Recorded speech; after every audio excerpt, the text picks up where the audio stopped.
ইয়া রাব্বাল আলামিন। আল্লাহ, তুমি না কোরআনে বলেছো বান্দা যতই গুনাহ করবে আমার কাছে তাওবা করলে আমি তোমারে মাফ করে দেব। মনে বড় আশা নিয়ে আল্লাহ তোমার শাহী দরবারে ভিক্ষুকের মতো হাত বাড়াইলাম। তুমি যদি ক্ষমা না করো, কে আমাদেরকে ক্ষমা করবে? কে আমাদের মাফ করবে? ভিক্ষুকে একজনের কাছে ভিক্ষা না পেলে আরেকজনের কাছে পায়। এক দুয়ার থেকে বিতাড়িত হলে আরেক দুয়ারে যায়। তোমার দরবার থেকে যদি মাহরুম হয়ে যায়, বিতাড়িত হয়ে যায়, কার কাছে যাব? কে আমাদেরকে ক্ষমা করবে?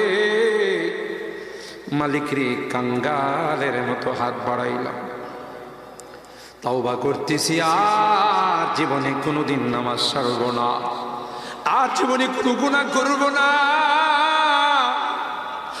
আর জীবনে কোনোদিন বেপরদায় চলব না, আর কোনোদিন সুদী লেনদেন করব না।